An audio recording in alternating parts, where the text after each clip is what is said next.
This is your ultimate stop for everything sports. The Golden State Media Concepts Sports Podcast. Should I say more? From the NFL, MLB, the NBA to MMA, it's all in here. The Golden State Media Concepts Sports Podcast. Listen now.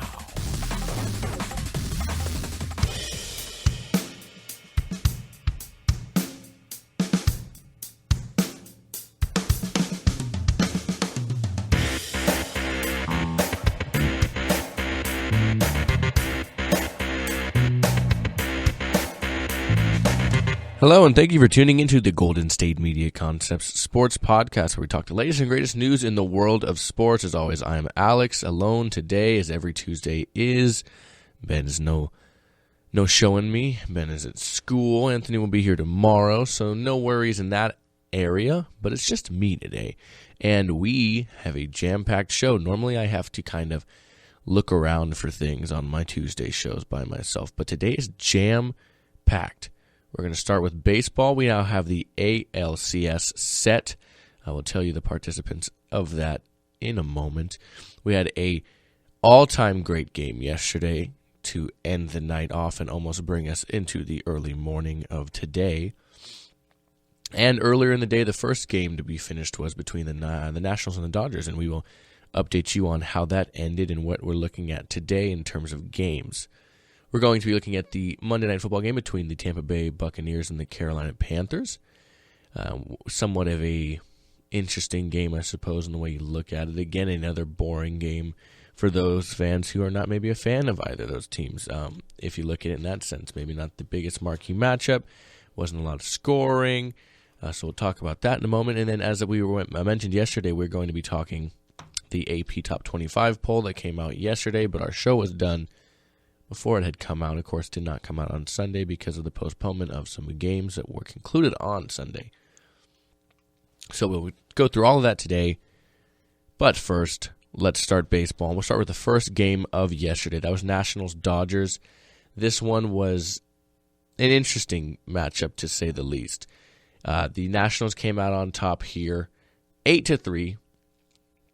The winning pitcher was Solis, and Kenta Maeda took the loss there. Maeda did not really make it through 3, I don't believe.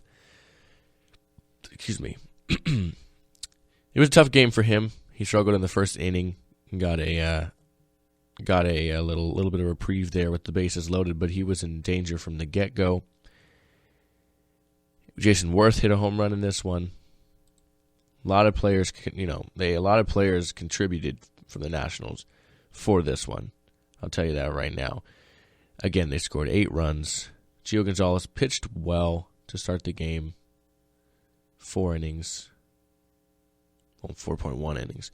4 hits. He did give up 3 earned runs, though.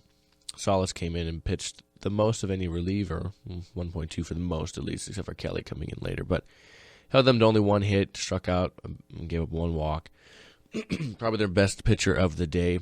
In relation, as I mentioned, Kenta Maeda. 3 innings, 5 hits, 4 earned runs, 2 walks. He had 4 strikeouts, and he gave up a home run, of course. He struggled, from the get-go. I mean, this was supposed to be a game. They wanted to take the lead on this one. Now the Nationals do sit 2-1 in favor of the Nationals there, and they have a game today. The Dodgers are in danger of being eliminated. As unfortunate as it is for Dodger fans to hear, they're going into Tuesday down 2-1. Now, what was interesting to me about this game was it was back and forth quick. The Dodgers led after 1, that was great, especially after the first inning that Maeda had. And then you fast forward to the third inning, 4 runs for the Nationals. Right there, you're up 4-1. In a home game, that's not what you want to see. That's not where you want to be. You had a double from Worth. Zimmerman had a double. Rendon had a home run, and Worth had a home run, like I was saying. For once, the Dodgers didn't capitalize as much as one would expect from them as of late this year. They scored once in the first and then 2 runs in the fifth, and that was it. The Nationals were led by 2 different innings of 4 runs, whether it was the third or the ninth, where they came on strong. They were winning 4-3 in the fifth after a home run. The Dodgers, after a home run by Carlos Ruiz, and Gonzalez had. Oh, I'm sorry, just Ruiz had one. Excuse me. And hit a 2-run home run there to cut the lead to 1. And this was a tight game through the rest of the 4 innings of play until the ninth. And then we had a home run by Worth to really push the lead, and then it all just tumbled down from there. They really opened the floodgates there. So it's gonna be interesting. I don't think there's pitchers announced for it. Yeah, there's no pitchers announced for this one yet. Yeah, neither of them have announced the pitchers for today. I mean, it would be interesting to see if the Dodgers bring back Kershaw on 3 days rest. He won his game on Friday. They were also, apparently the rumor is they wanted to start Julio Urias, who was originally going to be starting this game. But, I imagine that probably changed when they lost yesterday. Dave Roberts was quoted as it's a possibility, saying Kershaw starting. I think you look at Julio at home, but you look at Kershaw on the short rest at home. So, as an organization, we have to figure out what gives us the best chance. Urias, of course, the 19-year-old wonderkin of the Dodgers this year, won 4 straight starts in August, had a 1.99 ERA. He didn't really pitch great to start the year. He was 5-2 total, but the second half he was very strong. Now for the Nationals, apparently Dusty Baker says it'll either be Joe Ross or Ronaldo Lopez. So it'll be interesting to see if that gets announced by the time that I end this show, because I would definitely bring you that news. But going into Game 4, elimination time for the Dodgers. They got to start really making something happen, because if not, they're going home. Now we move to the ALCS, the one matchup that had to be decided. Not necessarily yesterday, but it unfortunately did. Unfortunately for a reason I'll mention in a minute. But the Cleveland Indians take it, albeit very hardly fought by the Red Sox. They take it 4-3. And unfortunately, as I mentioned before, it's David Ortiz's final game as a professional baseball player. He was emotional. Everybody seemed to be emotional in this one. Yes, 4-3. It was a good game. I did watch some of them back and forth from the Dodger game to this game earlier in the day. The big thing in this one, as it was 2-2, and then it was 4-2, and then back around near the end of the game, the Red Sox cut it to a 1-run game in the 8th, but Coco Crisp, formerly of the Red Sox, hit a home run to really separate that score there late in the game. Of course, middle ground, I suppose, 6th inning there. Yeah, I mean, the Red Sox, they struggled at least in the beginning. Buchholz went 4, gave up 6 hits, 2 earned runs. He wasn't quite what they wanted out of their starter. Pomeranz came in, went 1.1 innings, gave up 2 earned runs as well. The rest of their bullpen pitched well, but yeah, I mean, from Buchholz, they needed a strong start. They needed 6-7 innings, and he gave them 4. He gave up 2 runs. Sometimes you'll take that if you can get deeper into the game, but I mean, when you're going down early like this to the Indians, who've been playing lights out lately, that was going to be tough no matter what happened. Lindor had a double. Again, Coco Crisp had his home run off Pomeranz in the 6th.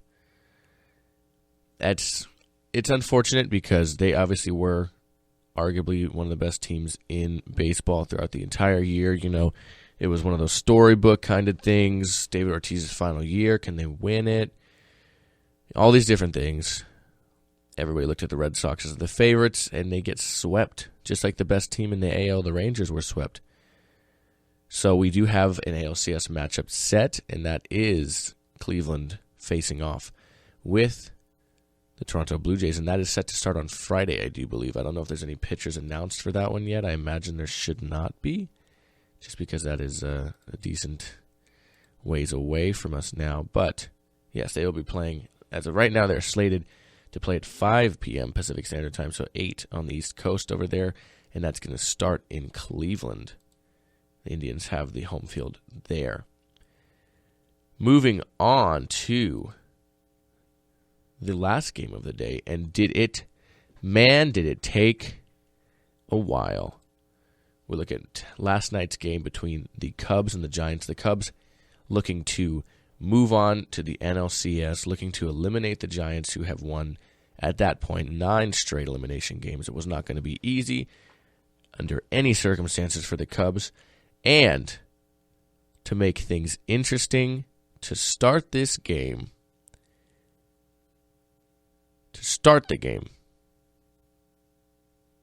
the pitcher, Jake Arrieta, hits a 3-run home run to start the game off of Madison Bumgarner, nonetheless. Madison Bumgarner, Mr. Unbeatable in the postseason, Mr. Lights out, Mr. We're going to win this game when Madison Bumgarner starts. 3-run home run. This game went so long the box score doesn't start until the 3rd on here, just to make space. Now the Giants were down 3-0 until the 3rd. They added a run in the 3rd. They added a run in the 5th to make it 3-2. And then in the 8th, they broke through off none other than Aroldis Chapman. Yes, the fire-throwing right-hander. Connor Gillespie with a double off of the fire hands that is Aroldis Chapman, just smokes it into Triples Alley. They end up scoring 3 runs that inning, and they take the lead. So you look at it, okay, cool, not bad. We got 5-3 lead. Where they're in business, as a Giants fan would say. We got a 5-3 lead. This is a great game. Can't wait for tomorrow. So on and so forth. They're looking at this one like, wow, we got this.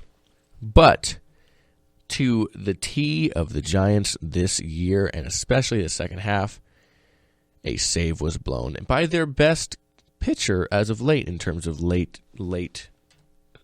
appearances, and that is Sergio Romo. Now, I will give Sergio Romo credit.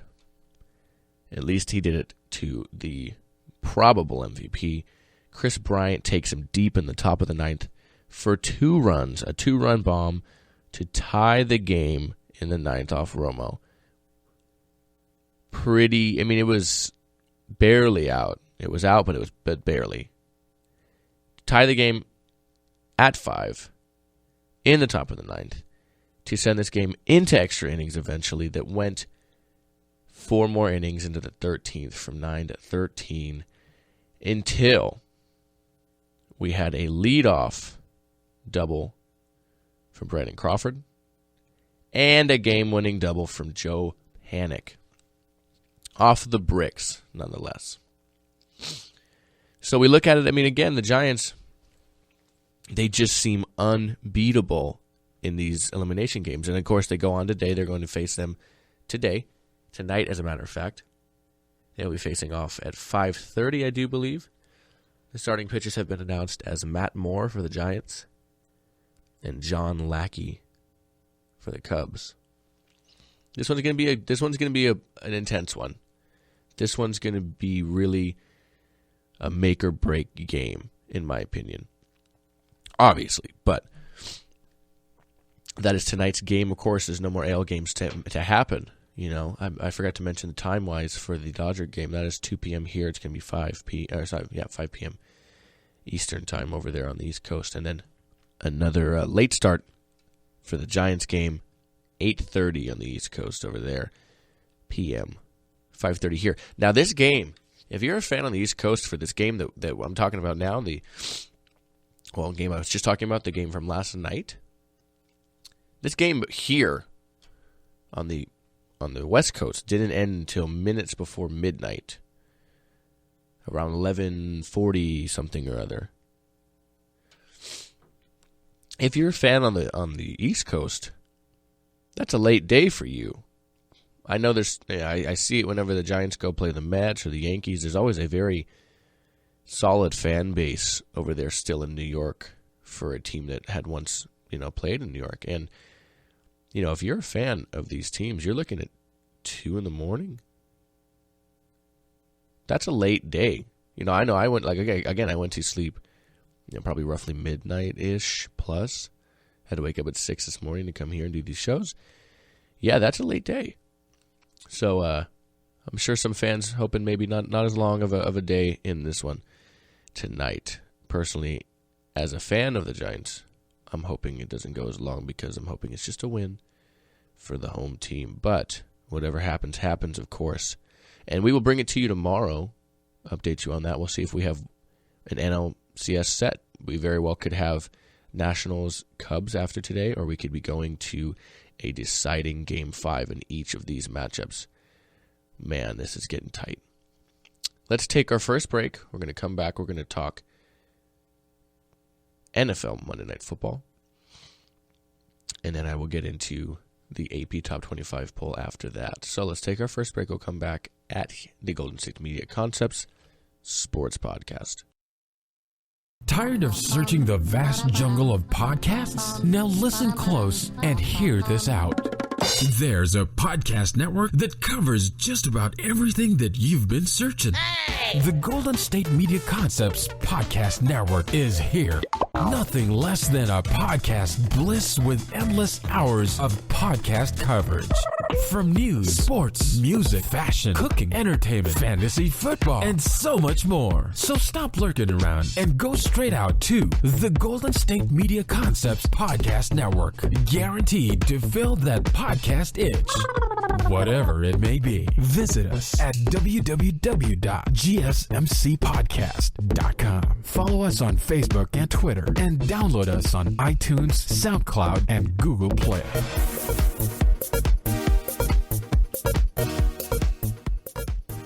And we're back here at the Golden State Media Concepts Sports Podcast. We're going to get into the Monday Night Football game now between the NFC South rivals, Tampa Bay Buccaneers and Carolina Panthers. The Buccaneers won this one 17-14 over the Carolina Panthers. Of course, they were Cam Newton-less in this one, but Derek Anderson has proved he could be a capable starter at times. Well, in this one, he was 278 and 2 interceptions. Tough day for him. Going as far as throwing an interception in the end zone as well late with an opportunity to score going in. Jameis Winston, on the other hand, 219 yards and 1 touchdown. He played well, but the leading offensive production, I should say, from Tampa Bay was new running back Jacquizz Rodgers, who was with Dirk Cutter over in Atlanta for a long time. Smaller guy, more of a speedy back, perimeter kind of runner. How about up the middle through the tackles for 101 yards on 30 carries? Man. I mean, I've always kind of liked Jacquizz Rodgers. I thought he had good visions because he's normally out in space. But you run a guy like that who's smaller, you run him for 30 times for 101 yards. That's pretty good. You look over at the Panthers rushing stats, 136 as a team, very good. Cameron Artis-Payne, 85 yards and 2 scores. Fozzie Whitaker, 5 for 45. Those are good numbers as a team. You look at their receiving numbers. Greg Olsen, 181 yards receiving on 9 receptions. Kelvin Benjamin, 5 for 70. Not much to note after that in terms of receivers really producing. Not really anything higher than 15 yards and more than 2 catches for the rest of them. And we look over at the Buccaneers. Mike Evans, the leading receiver for them, 6 for 89 and 1. Their tight end Brake got 1 for 38. Vincent Jackson, 3 for 36. Jacquizz Rodgers added 5 for 28 through the air. Fellow tight end Myers, 1 for 12. Humphreys, fellow tight end as well, 1 for 11. Adam Humphreys, I'm sorry. That's actually a receiver, so double, excuse me. But the Tampa Bay Buccaneers, I mentioned on the show yesterday, this team can put together some offensive drives, and they can be confusing. Sometimes they lack any production, and sometimes they look good. And now one thing that I never really liked about Jameis Winston coming out of college is I thought then that he lacked elite footwork for the quarterback position. He lacked presence in the pocket. He lacked the ability to step up in the pocket. Last night, he looked very good in terms of his mobility, but within the pocket itself, excuse me, his ability, footwork-wise, to just move around within the pocket, little steps here, little steps there. He looked good. And, I don't watch enough Buccaneers football to know for sure if this was a recent development this season or if he did that going into his rookie season. But he looked nice. He looked like he played nice. 12 incompletions. Not a bad night for him. Now, the defense for the Panthers is what's been the issue here. They have lacked turnovers. They got some fumbles last night, but no interceptions. Got a couple sacks for decent amount of yards lost. But this defense, made to stop the run up front.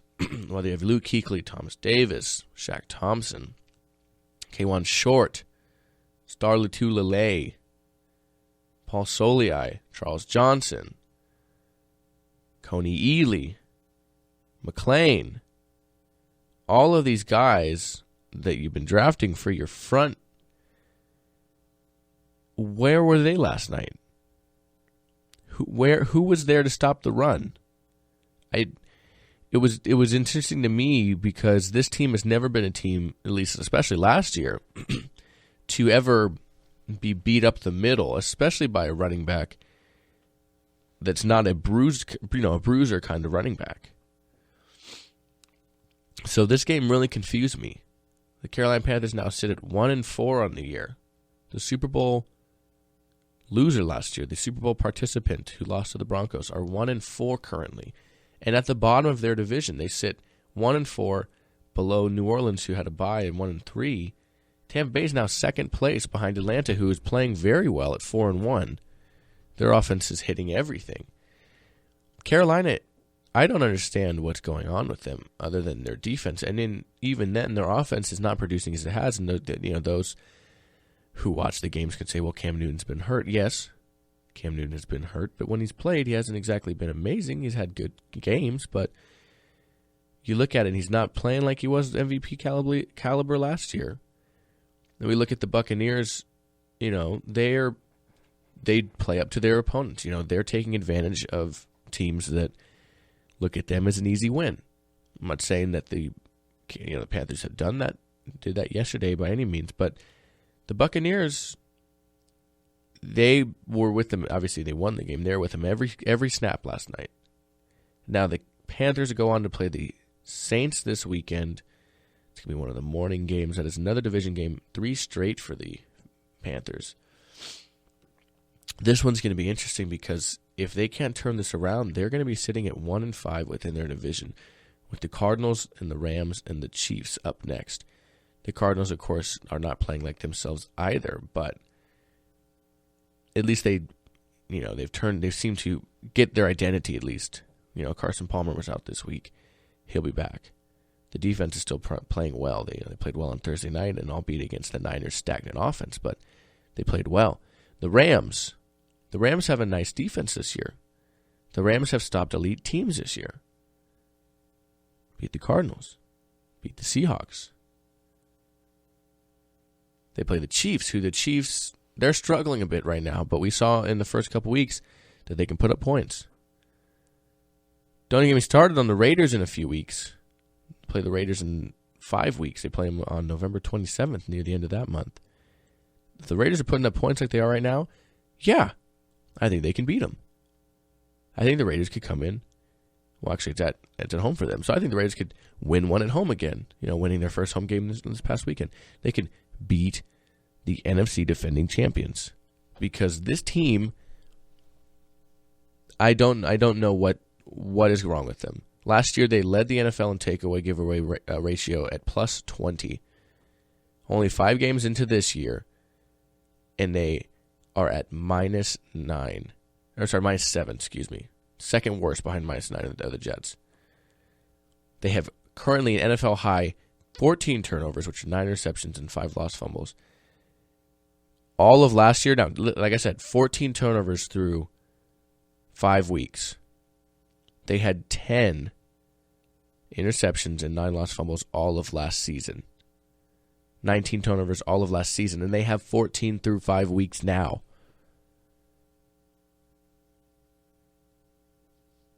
Defense, they are currently low in a lot of statistics as a team. Offense, they are middle of the pack at best. The passing game is one of the only ones that is really worth mentioning. This team needs to figure it out and figure out quick, because they could easily be looking at 1-5 next week, 1-6 the week after that, in an NFC Championship game rematch of the Cardinals.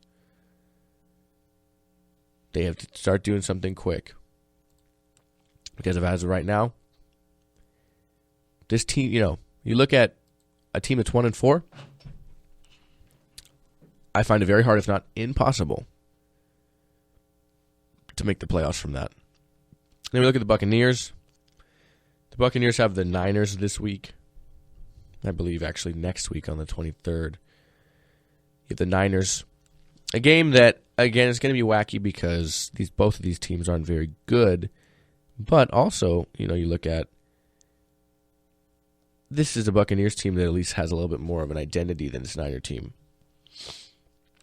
I think they can win that one. And then they go to face the Raiders, and all bets are off for that one. And then the Falcons the week after that. But then again, this is also not a team that just played in the Super Bowl. So take that with a grain of salt. But these two teams, figure something out. Carolina more than anybody.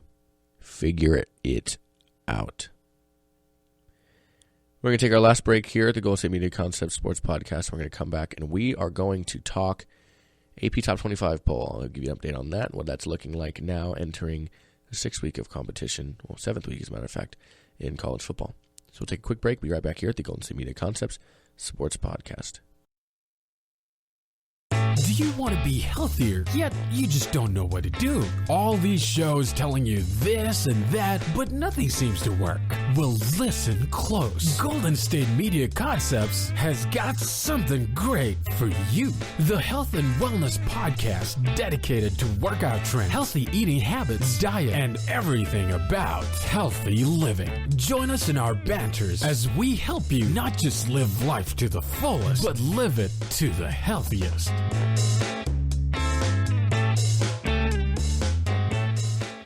And we're back here at the Golden State Media Concepts Sports Podcast, and we're going to end today's show off talking about the AP Top 25 poll that came out yesterday. Not any change in the top 4 or 5, as a matter of fact, here. Alabama still ranks hard at number 1. Unbeatable, it seems. Undefeatable, Alabama has looked this year. Ohio State still sits at 2. Clemson at 3. Michigan at 4. And Washington at 5. Michigan and Washington, huge wins, 70-plus points for these teams, 140, 150-plus combined from your 4 and 5s this week. That's pretty good. We have a new team at number 6 with Texas A&M moving up 2 spots from number 8. Louisville State's put at 7. We have Wisconsin moving up 3 spots from 11 to 8. Tennessee holds tight at 9. Nebraska up 2 from 12. Baylor up 2 from 13. Mississippi, Ole Miss, coming up 2 spots from 14 to 12. And as I said, there's a new team in the number 6 spot. That is because Houston lost. Houston lost to Navy, and they are now down from 6 to 13. Oh, how the mighty have fallen for the American Conference representative. We have Florida State jumping up 9 spots from 23 to 14. Boise State moving up from 19 to 15. We have Miami after their loss to Florida State dropping from 10 to 16. Virginia Tech up from 25 to 17. Florida staying put there at 18. Oklahoma moving up only 1, 20 to 19 there for them. West Virginia moving up 2 spots from 22 to 20. Utah, and fellow Pac-12 team, moving up from 24 to 21. Arkansas drops a bit, 16 to 22.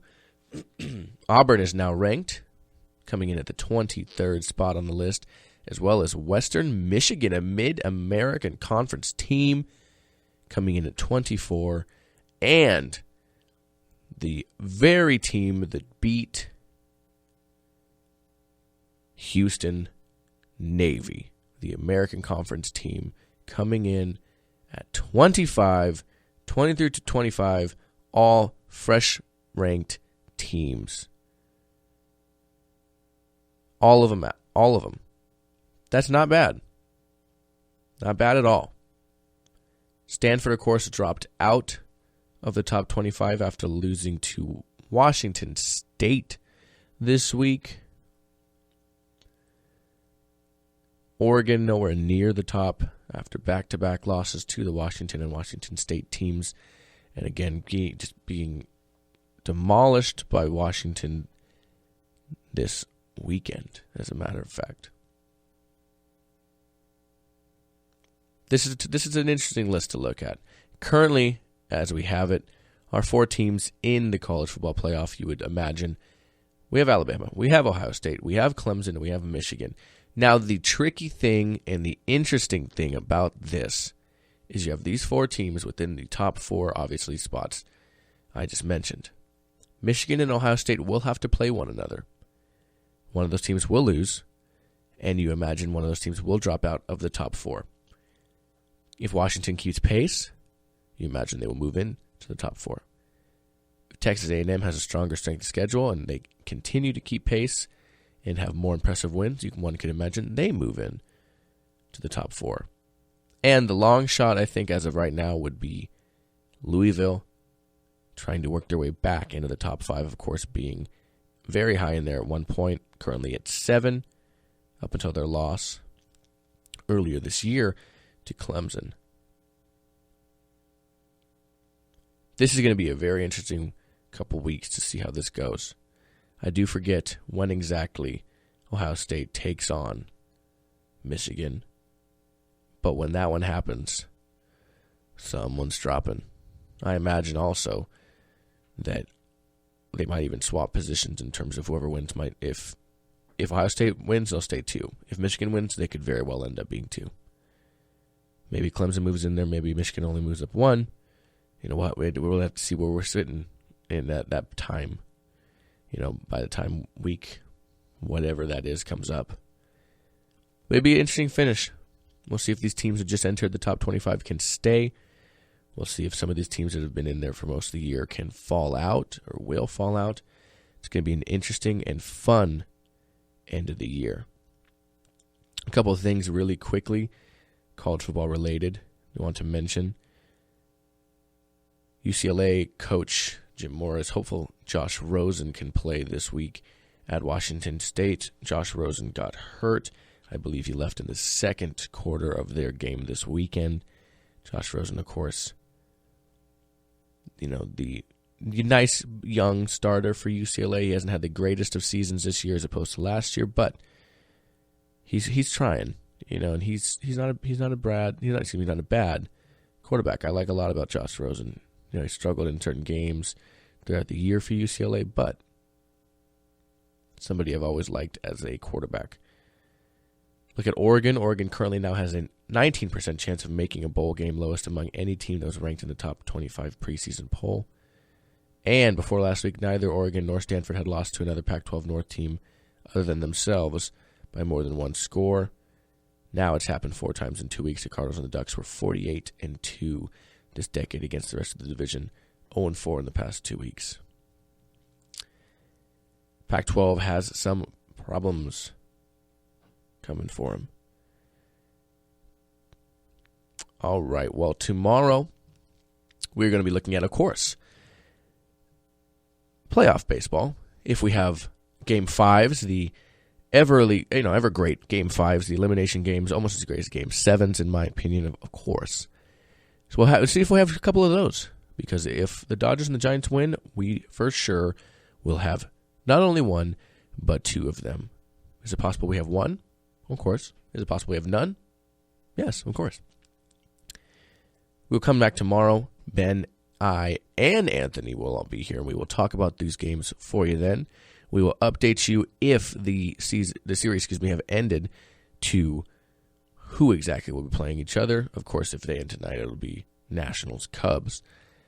But, of course, we will update you on that. Tomorrow, we will also talk any news and every news that comes around. I know there was some soccer this week, some World Cup, some qualifiers, some international qualifiers, I should say. So some basketball, preseason basketball is getting going. Yeah, I said it, preseason basketball is getting going. The Kings played their first game in their new arena last night. As a Sacramento fan, that was pretty cool for me. New York Knicks played the Washington Wizards. Cleveland played Atlanta. Utah and the Clippers. San Antonio and Detroit. And Sacramento, weirdly enough, played Maccabi Haifa. I'm not sure where they're from, personally. But, they played well.